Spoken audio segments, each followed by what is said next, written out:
Assalamualaikum warahmatullahi wabarakatuh. Good morning and good afternoon, ladies and gentlemen. Here we will continue to our next chapter today, and this is about simple past tense. Di sini kita sudah mulai lanjut ke chapter yang kelima, yaitu tentang simple past tense. But as usual, seperti biasa ya, we will go to reading first, and I will read for you. So listen carefully. Beg your pardon, Miss Hardin. One afternoon, a little boy had lost his kitten. He looked under his bed. He looked all over his house, but still there was no puppy. Finally, he looked for his puppy in the garden. After a few hours, he still could not find the puppy. The little boy was tired and was about to give up. Then he saw his neighbor, Miss Hardin. "I beg your pardon, Miss Hardin. Is my puppy in your garden?" asked the little boy. "Oh, yes, she is. She is chewing on a mutton bone," replied Miss Hardin. The little boy climbed the fence and saw his puppy chewing on the mutton bone. He was so happy that his puppy was not lost, but had only gone to his good neighbor's house to eat. Cukup untuk reading hari ini, and we continue to the next grammar. This is about simple past tense. Kita sekarang lanjut ke grammar, dan this is about simple past tense. Oke, saya yakin teman-teman sudah tahu ya simple past tense itu apa. Kalau secara singkatnya, biasanya simple past tense digunakan untuk menyatakan aktivitas yang sudah terjadi di masa lampau. So, kita lihat di sini. The simple past is used to indicate exactly when an action or event took place in the past. Jadi, simple past tense ini digunakan untuk mengindikasikan secara tepat ya, kapan aksi atau kejadian itu terjadi di masa lampau. Jadi, it means that the action and or events are now completed. Jadi ini artinya adalah aksi tadi atau kejadian tadi itu sudah complete sekarang. Maksudnya sudah finish gitu, completed. Jadi kalau completed artinya complete itu sudah final ya, sudah selesai. And no longer true in the present. Jadi sudah nggak ada sangkut pautnya lagi di masa yang sekarang.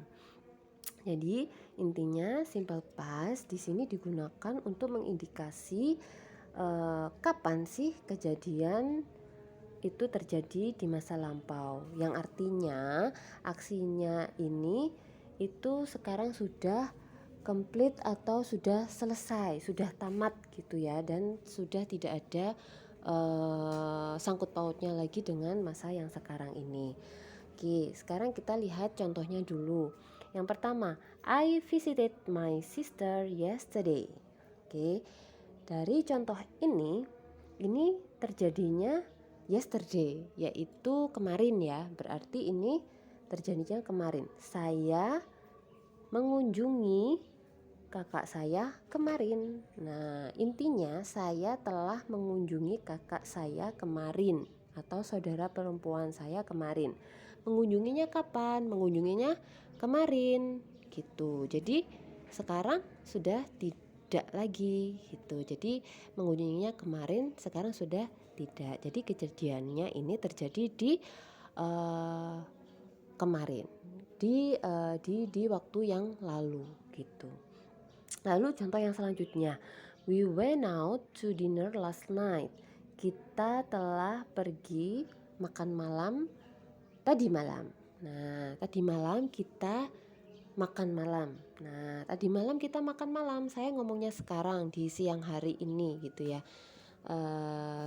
Makanya tadi malam berarti kejadiannya sudah terjadi dan tidak ada hubungannya dengan masa sekarang.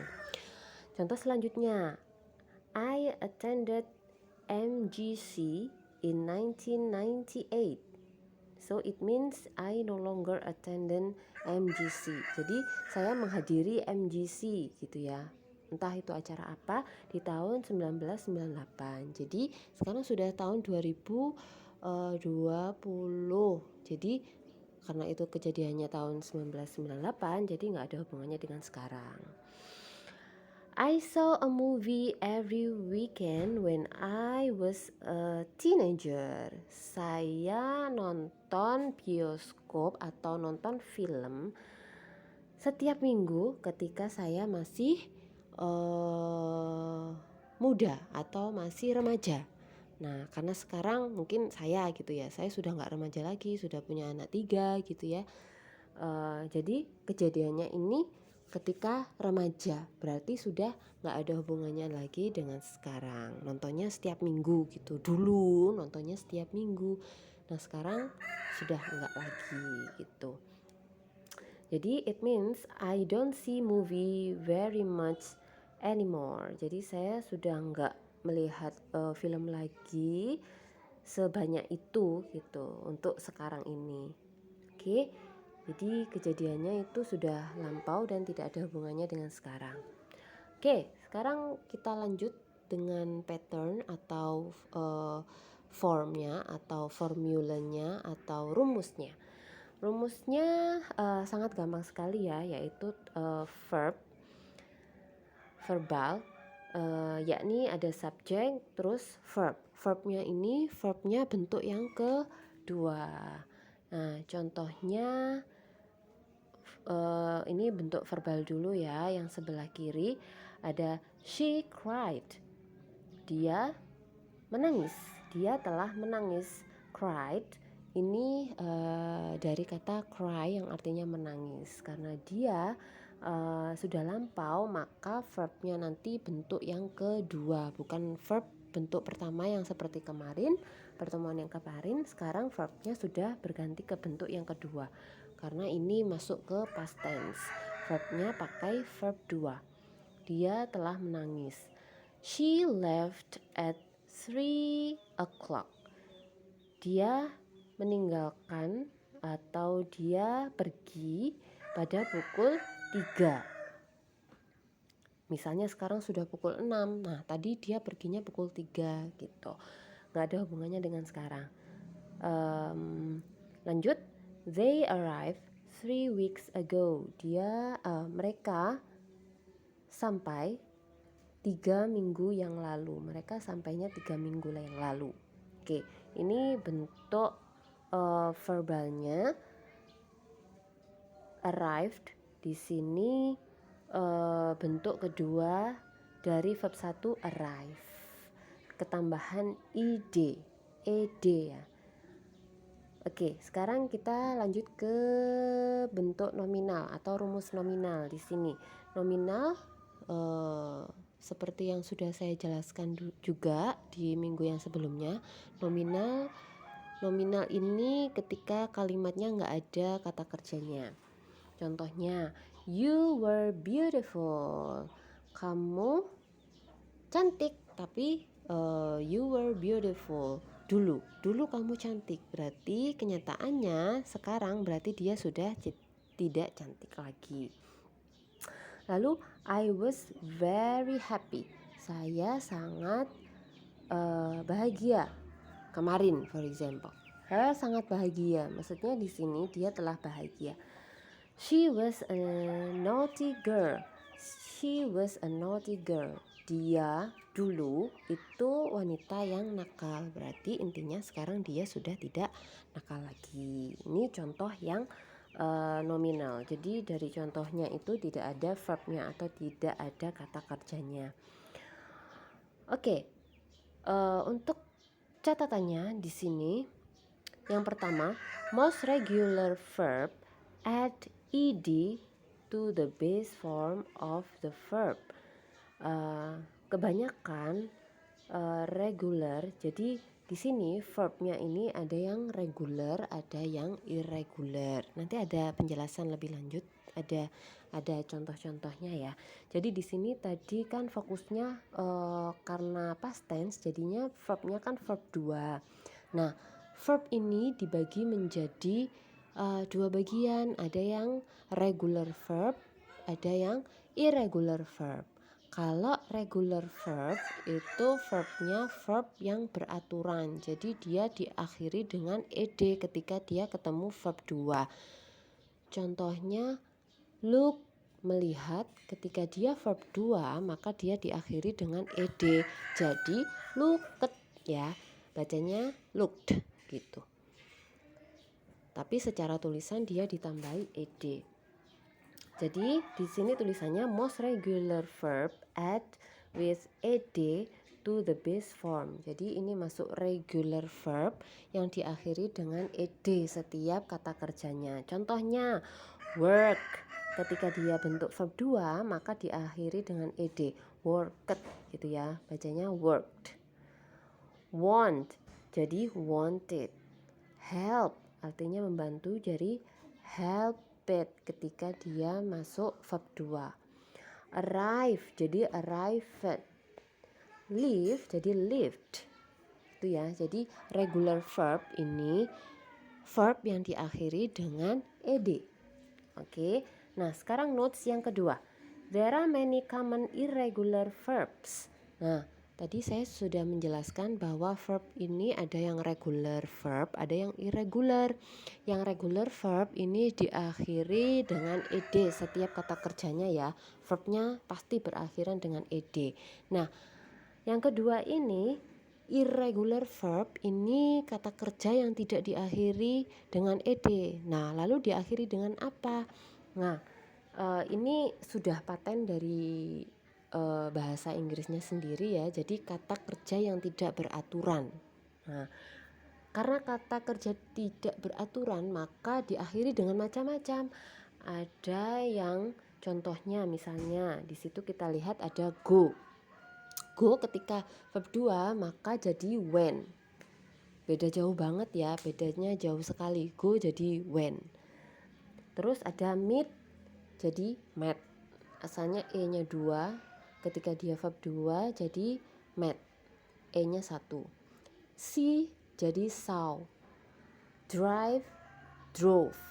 Drink, drunk. Jadi bukan berakhiran ed. Drink jadi drinked, no, tidak. Drink jadi drunk, karena dia masuk irregular verb. Oke, selanjutnya use while for two actions in progress at the same time in the past.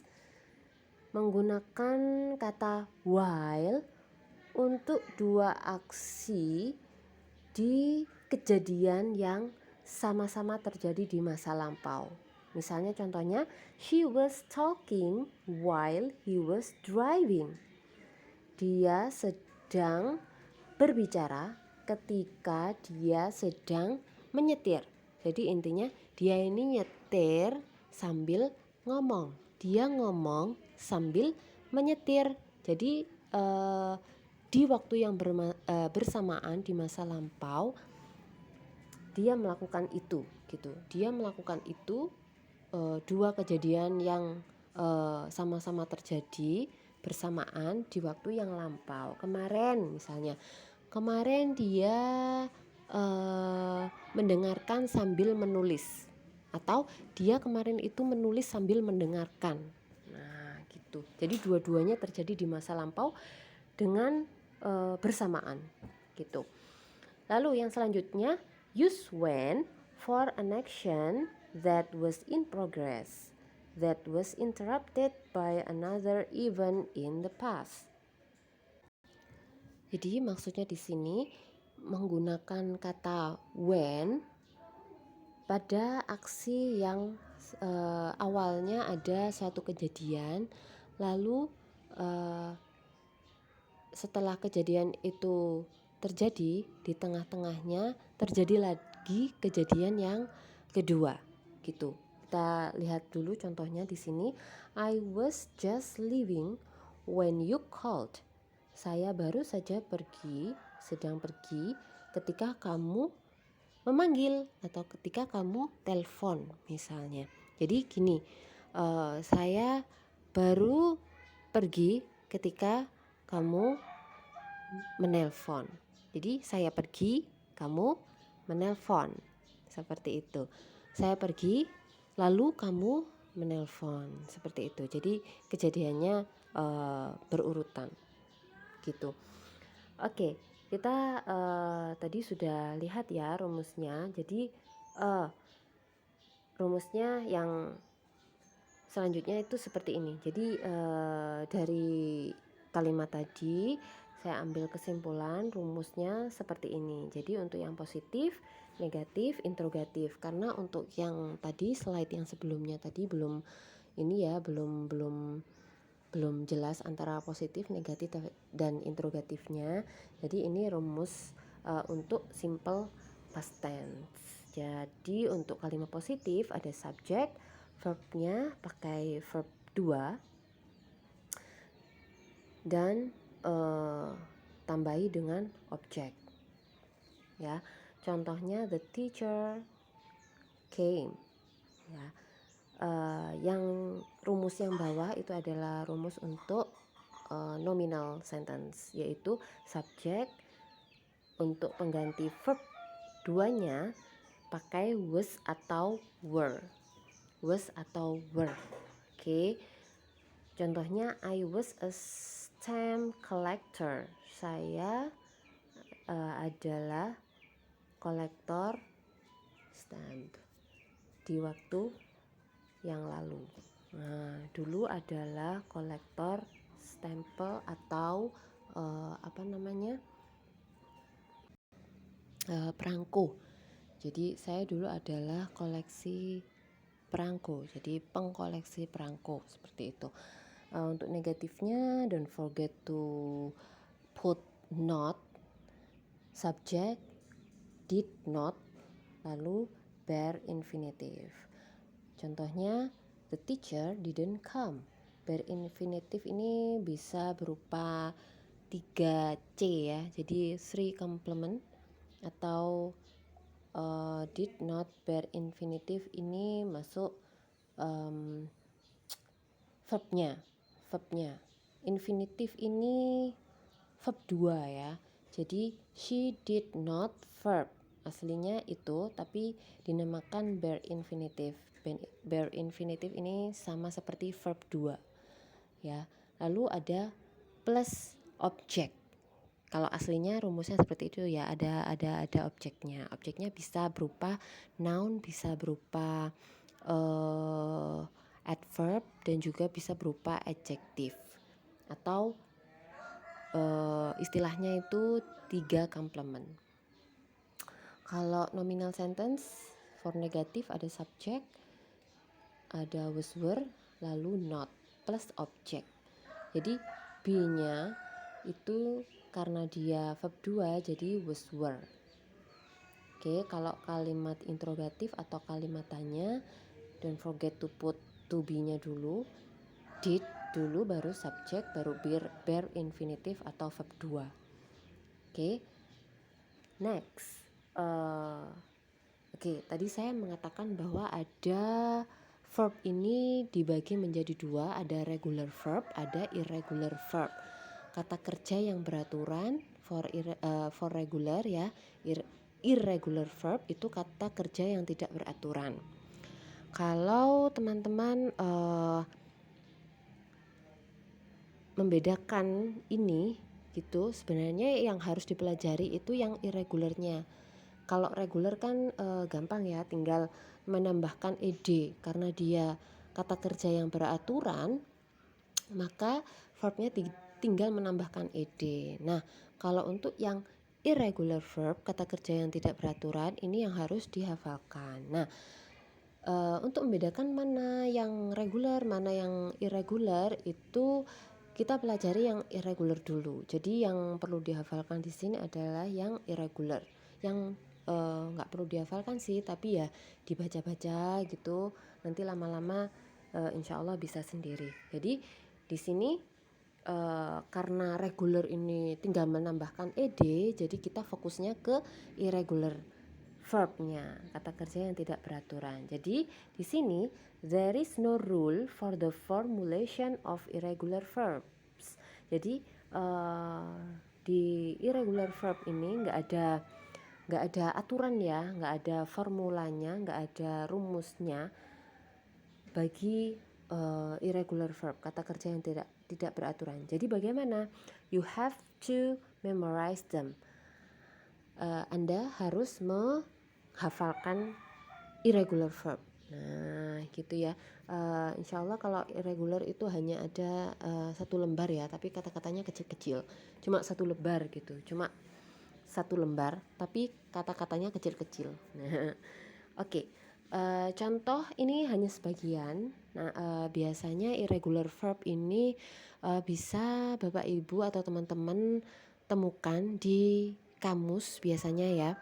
Di kamus biasanya di tengah-tengah kamus atau di buku grammar itu ada, biasanya ada irregular verb itu pasti ada. Contoh-contohnya seperti itu ya. Jadi infinitif ini verb 1 ya. Past simple ini verb 2. Jadi infinitif be tadi ya, be. Makanya tadi kalau kemarin itu ya, kalau masih ingat, untuk rumus simple present tense yang nominal, ketika dia nggak ada kata kerjanya, verb satunya diganti dengan be. Nah itu dia, seperti yang ada di kotak yang paling awal sendiri itu ada kata be. Ketika dia masuk ke past tense, jadi dia kan harus verb 2. Maka kalau verb 2 jadinya was atau were. Was, were. Bu ada 2, itu bagaimana? Was untuk subjek, I, were dulu ya. Were ini untuk they, we, you. They, we, you.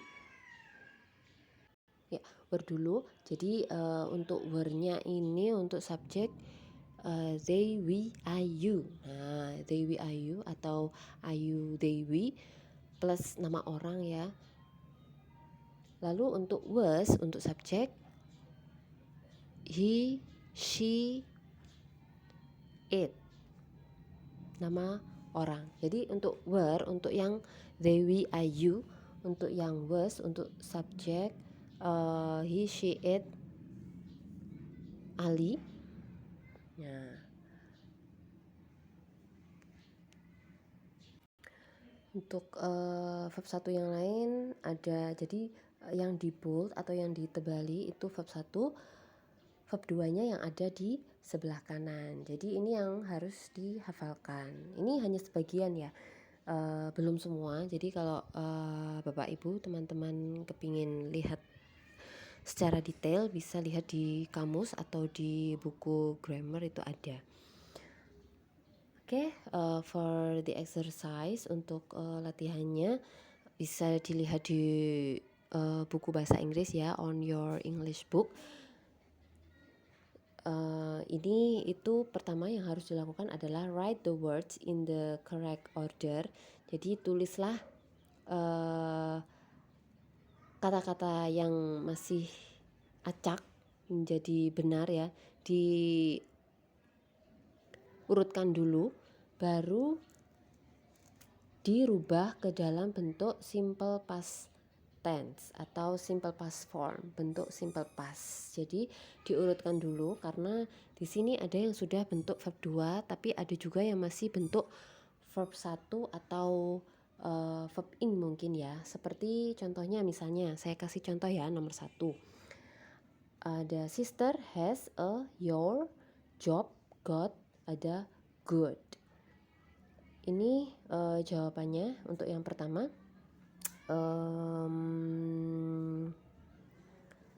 Your sister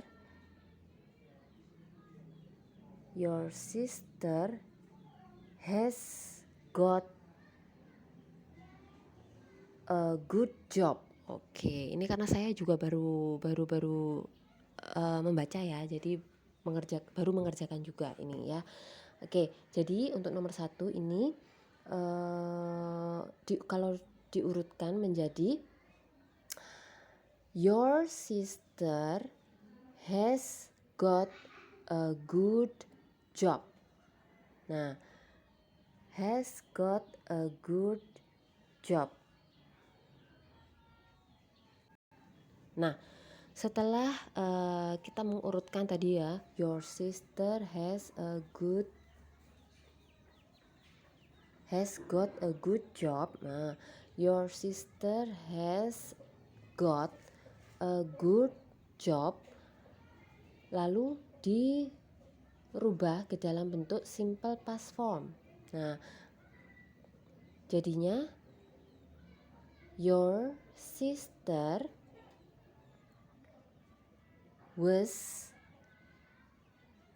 got a good job. Oke, jadi setelah diurutkan lalu dirubah ke bentuk simple past, jadi kalimatnya seperti ini. Your sister, karena your sister ini subjeknya mengikuti it ya, nama orang, jadi pakai was.